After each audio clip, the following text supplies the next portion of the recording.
10:01. Muito bom dia para você que está chegando agora aqui com a gente na Globo News. Eu sou Elizabeth Pacheco e vamos juntos com as principais notícias desse domingo, 25 de junho.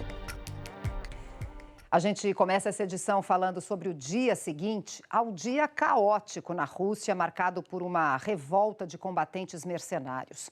O chefe do grupo, Wagner, cumpriu a promessa de retirar seus homens de regiões russas depois do avanço dos paramilitares sobre cidades importantes. A nossa correspondente em Londres, Cecília Malan, está acompanhando esse noticiário de perto, traz mais informações para a gente agora atualizadas sobre a retirada desses rebeldes. Cecília, bem-vinda novamente e boa tarde para você. E também sobre a normalização desse dia seguinte, Beth. Bom dia a todos. Moscou segue sob o regime antiterrorismo declarado ontem, mas já tem muita gente nas ruas e as estradas que levam à cidade fechadas para frear o avanço dos mercenários foram reabertas. É impossível fingir que nada aconteceu ontem. Foi simplesmente o maior desafio à liderança de Vladimir Putin em 23 anos e veio de um sócio, um aliado de longa data, um operador ambicioso. O paradeiro do polêmico Evgeny Prigozhin é desconhecido e as contas dele de mídia social estão estranhamente silenciosas.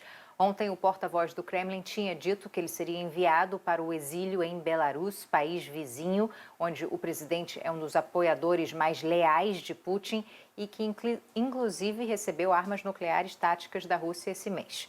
O que não deixa de ser um acordo surpreendente, depois que Putin acusou Prigozhin de esfaqueá-lo pelas costas. Possivelmente, nunca saberemos os detalhes, se Putin usou alguma vantagem nessa negociação ou se cedeu para esmagar logo o levante. O que sabemos é que, agora há pouco, combatentes do grupo Wagner deixaram a região de Lipetsk, que é o ponto onde a rebelião foi interrompida ontem, a cerca de 200 quilômetros da capital. Mais cedo hoje, tropas deixaram a cidade de Voronezh, a segunda que tinha sido tomada no sábado, e ontem à noite os paramilitares já haviam saído de Rostov-on-Don, uma cidade estratégica no sul da Rússia, perto da fronteira com a Ucrânia. Vídeos mostram que eles foram aplaudidos pela população local. Em troca desse recuo, os combatentes não serão processados por traição. Vai ser curioso ver como Prigozhin, agora ex-aliado de Putin, vai se reinventar mais uma vez. Afinal, ele foi de vendedor de cachorro-quente a um dos homens mais influentes da Rússia, acumulou uma fortuna operando nas sombras de Putin há décadas e não parece ser alguém que vá desaparecer silenciosamente. O futuro do grupo Wagner também está em jogo. O Ministério da Defesa russo tenta incorporar os combatentes à estrutura oficial de comando.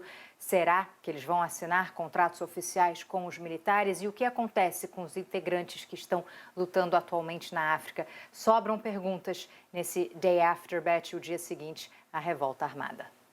É isso, Cecília, muito bem observado, né? Ele que esteve sempre às sombras aí de Putin, deve continuar atuando às sombras, não se sabe de quem, né? Se à sombra de Putin ou de outra liderança. Ô, Cecília, agora falando sobre Putin especificamente, uma TV estatal divulgou uma entrevista dele, né? O que ele diz? O que tem nas entrelinhas aí que você nos destaca? Partes de uma entrevista de Putin gravada antes da rebelião de ontem foram transmitidas agora há pouco na TV estatal russa. A íntegra vai ao ar mais tarde hoje. Nesses trechos, o presidente russo diz que começa e termina o dia pensando no que ele chama de operação especial das forças russas na Ucrânia e que está confiante nos seus planos e missões. É importante lembrar que, longe do motim que acompanhamos ontem, combates ferozes continuam na Ucrânia. Analistas acreditam que Putin vai tentar reorientar a atenção do povo russo para o que considera as ameaças do Ocidente contra a Rússia, tirando assim o foco das ameaças internas ao seu regime autoritário, que já dura 23 anos, Beth. Cecília continua com a gente, mas quem se junta aqui na nossa conversa nessa manhã de domingo é a Carolina Pavese, que é professora de Relações Internacionais da Escola Superior de Propaganda e Marketing, a ESPM. Professora, muito obrigada por estar aqui conosco. Cecília Malan, lá de Londres, também vai participar dessa nossa conversa. Muito bom dia. Queria começar perguntando qual é a análise geral que você faz em relação a esse futuro, né, da Rússia, em relação também a como que fica a atuação russa diante da invasão do território ucraniano. Muito bem-vinda e bom dia. Bom dia, Beth. Bom dia, Cecília. É um prazer estar aqui com vocês novamente. Realmente, o que nós testemunhamos nessas 24 horas passadas foi bem inesperado. Foi um golpe duro, acho que Putin definiu muito bem, uma apunhalada pelas costas de seu aliado e gera um problema doméstico não só em termos de apoio da população, uma divisão política que ele tentava silenciar internamente, mas gera também uma questão de segurança nacional na Rússia e que coloca em xeque, inclusive, a atuação do ministro de Segurança, que é um dos que mais perde, inclusive, com esse evento, mas que cria uma tensão interna e uma racha também, um grupo que servia de apoio para a Rússia, não só nessa empreitada contra a Ucrânia, mas também lembrando que esse grupo de mercenários, né, o grupo Wagner, ele foi estabelecido em 2014, já em 2012, 2 anos antes, o Brezhnev recebeu 1,2 bilhões da Rússia para montar esse grupo e ele tem apoiado a Rússia, embora agindo muitas vezes de forma independente, em vários conflitos, como foi no caso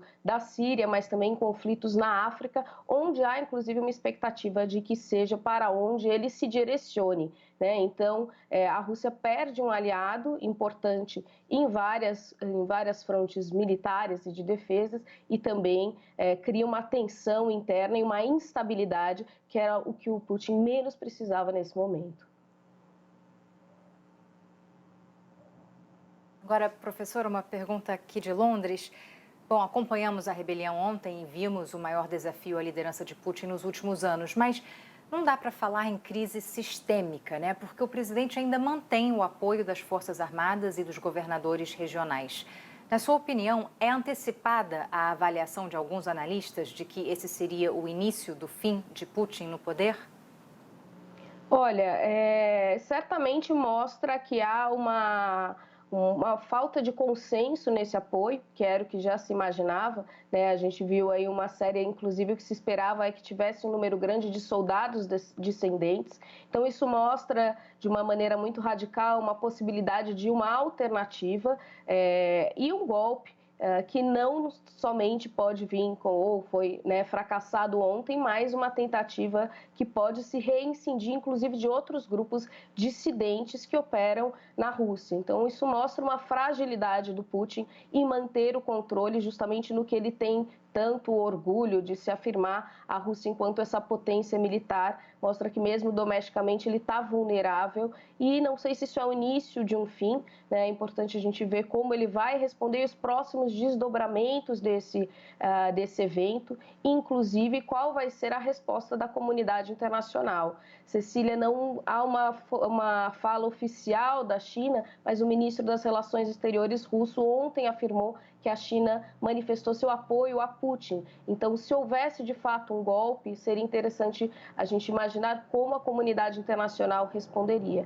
E aí, um episódio que talvez nos dê uma pista é que nessa semana que se inicia amanhã, a gente vai ter uma reunião do Conselho de Segurança, que é uma reunião que já estava programada e a Rússia deve participar e esse certamente vai ser um tema debatido. Então, vai ser um bom momento para a gente ter um termômetro dessas respostas por parte dos outros países.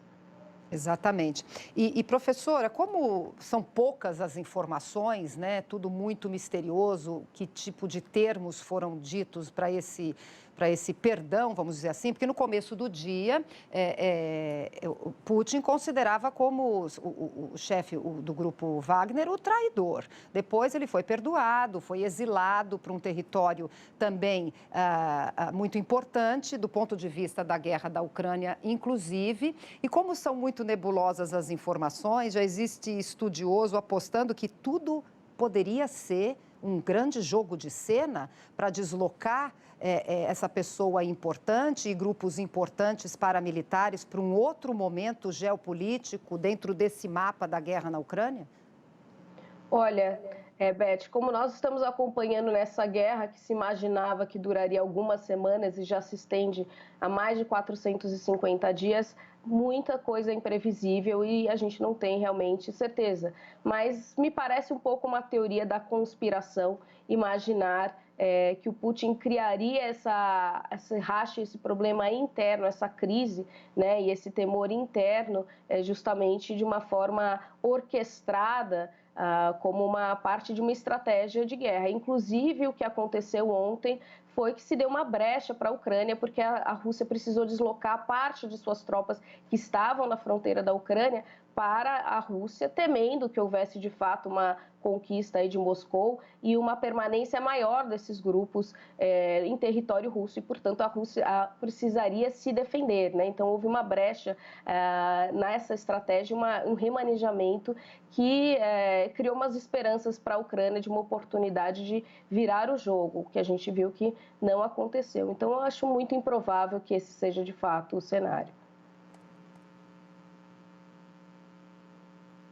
E sem dúvida, a curto prazo, o que a gente viu ontem, os eventos de ontem, ajudam a Ucrânia e o presidente Volodymyr Zelensky. Mas é importante lembrar que Prigozhin apoia, simpatiza o que Putin quer fazer na Ucrânia. A discussão entre eles é sobre como conduzir a guerra e quem está no alto comando, não necessariamente sobre a existência dessa guerra. A minha pergunta é, será que essa revolta armada de Prigozhin, mesmo durando menos de 24 horas, vai conseguir forçar uma reestruturação do Ministério da Defesa, por exemplo? Um antigo desafeto de Prigozhin, o ministro da Defesa Sergei Shoigu, que ele acusou já diversas vezes de ser incompetente?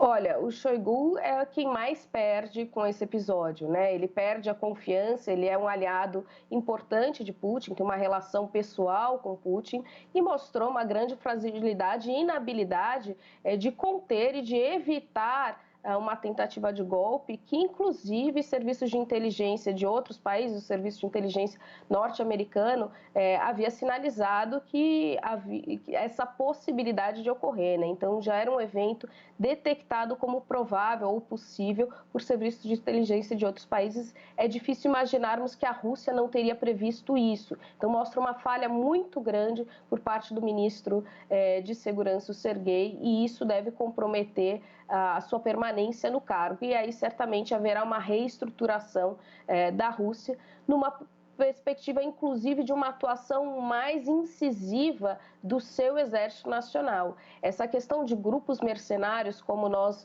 estamos falando agora do Grupo Wagner, são um fenômeno recorrente e cada vez mais crescente em situações de guerra. Esses são grupos que vão atuar às margens da lei, às margens do direito internacional, né, e são muito criticados por organizações de direitos humanos por violarem qualquer direito que prevaleça em cima de guerra e que não precisam prestar contas como estados prestam. Então, não só a Rússia dispunha do Grupo Wagner, como também Estados Unidos e outras grandes potências atuam em certa parceria, se a gente pode colocar assim, com esses grupos mercenários. Então, isso também acende a importância de debatermos na agenda de segurança a atuação desses grupos.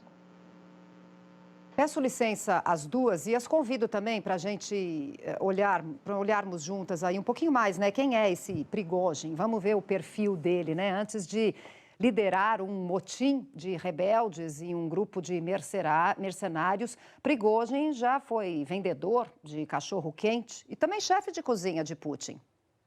De vendedor de cachorro-quente a um dos homens mais influentes da Rússia. A história de brutalidade de Evgeny Prigozhin, de 62 anos, vem de muito antes de ele comandar o Grupo Wagner, a milícia sanguinária que serviu a Vladimir Putin e agora o enfrentou. Em 1981, Prigozhin foi condenado a 13 anos de prisão por assaltos nas ruas de São Petersburgo, a mesma cidade de Putin, que na época ainda se chamava Leningrado. Acabou solto em 1990, um ano antes do colapso da então União Soviética. Fora da cadeia, começou a vender cachorro-quente em São Petersburgo. Em uma nova Rússia, o negócio cresceu. Prigozhin se aproximou de pessoas influentes e a barraquinha deu lugar a um restaurante chique em meados dos anos 1990. Um dos frequentadores era o então prefeito de São Petersburgo, muitas vezes acompanhado de um dos principais secretários dele, Vladimir Putin. Quando Putin chegou à presidência pela primeira vez, na virada de 1999 para o ano 2000, assim que Boris Yeltsin renunciou, Prigozhin passou a cuidar dos banquetes dos eventos do Kremlin. Ganhou o apelido de chefe de cozinha de Putin. Só que o jeito violento de Prigozhin chamou a atenção do presidente para outro fim. Para não envolver diretamente o exército russo nos conflitos separatistas no leste da Ucrânia, em 2014, Putin permitiu a formação de milícias para Moscou. E Prigozhin, contratado para fornecer comida aos soldados, começou a fornecer também mercenários. Surgiu o Grupo Wagner. Segundo a imprensa europeia, o nome veio do apelido de um dos fundadores da milícia, Dmitry Utkin, que o escolheu para homenagear o compositor alemão Richard Wagner, o favorito de Adolf Hitler. Desde então, Putin tem usado os mercenários em conflitos, não só na Ucrânia, mas também na Síria, na Líbia, na República Centro-Africana e até em Moçambique, país de língua portuguesa. Foi uma forma de o Kremlin exercer a influência russa pelo mundo, sem que Putin sujasse as mãos diretamente. O Grupo Wagner chegou a ter mais de 50 mil combatentes, segundo estimativa do governo britânico. Um poder de fogo bem menor do que os mais de 1.100.000 militares das Forças Armadas Russas. Por muito tempo, Prigozhin não admitia que chefiava a milícia. Até o ano passado, quando ajudou o exército russo a invadir a Ucrânia. E quando assumiu que ajudou Moscou nas tentativas de sabotar seu maior rival, a Casa Branca.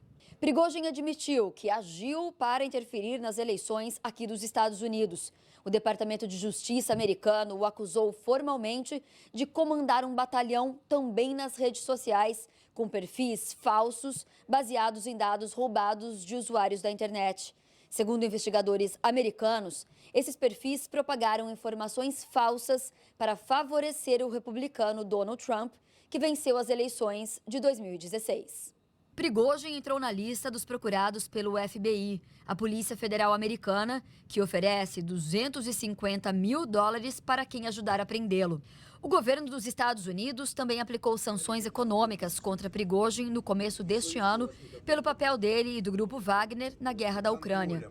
O jornal americano Wall Street Journal publicou hoje que novas medidas contra ele devem ser suspensas temporariamente para evitar uma sinalização de que os Estados Unidos tomaram lado nesse conflito interno na Rússia. Os métodos de atuação do grupo pelo mundo levantaram críticas do Ocidente e também das Nações Unidas, que acusaram a milícia de estupros, tortura e execuções. Em dezembro de 2022, o secretário de Estado americano, Antony Blinken, denunciou: ouvimos repetidas preocupações de que o Grupo Wagner explora a insegurança, ameaça a estabilidade, mina boa governança, rouba riquezas minerais de países e viola os direitos humanos. Com o decorrer da guerra, Prigozhin passou a se mostrar cada vez mais crítico ao governo russo, especialmente aos chefes militares. Disse que a elite do país não levava a guerra a sério e que a situação poderia levar a Rússia a uma nova revolução como a de 1917.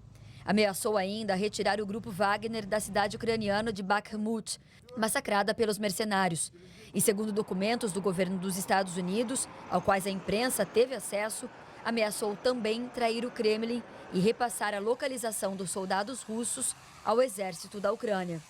Prigozhin ainda responsabilizou o ministro da Defesa e o comandante das Forças Armadas Russas pelas milhares de mortes de combatentes pagos para defender Moscou. Esse descontentamento foi registrado em vídeo, gravado em maio.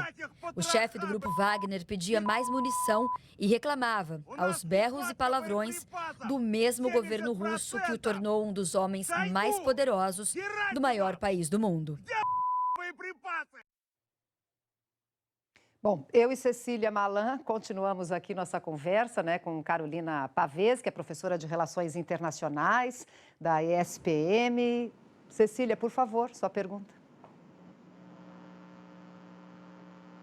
Bom, vimos aí, né, dono de um império de negócios e de uma retórica cada vez mais virulenta, um operador de Putin, um homem com alta capacidade de se reinventar.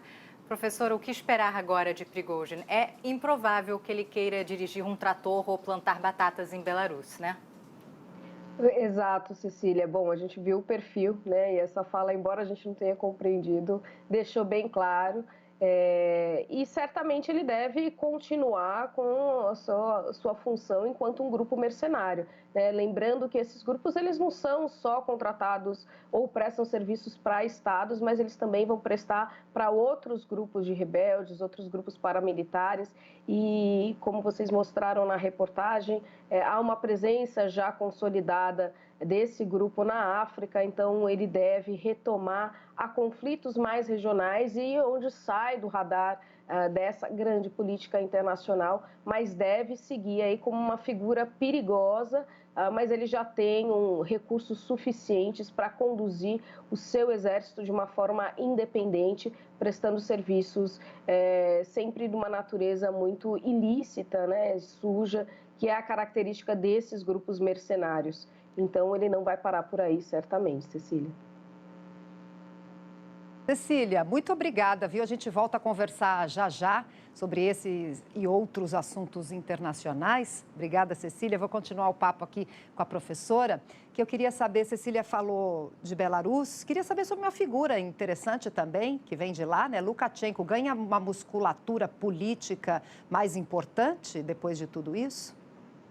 Pois é, Beth, a gente falou que o Sergei, o ministro da Defesa, é quem mais perde aí, né? Mostrar sua incompetência em prever essa crise, contornar essa crise, e a gente teve a interferência do Lukashenko, que é o presidente já há mais de 30 anos da Bielorrússia, que tem uma linha conhecido por seu governo autoritário, né, por as suas violações também de direitos humanos, por quase um ditador em território belorrusso, mas um grande aliado de Putin e que sai como grande negociador dessa crise, que em menos de 24 horas, com uma curta intervenção, ele conseguiu, aparentemente, a gente dá o crédito a ele, contornar isso e fazer com que pacificamente tivesse um desfecho favorável à Rússia com essa retirada das tropas. Então, certamente, ele se coloca novamente como uma figura de destaque nesse conflito, além da gente mencionar a posição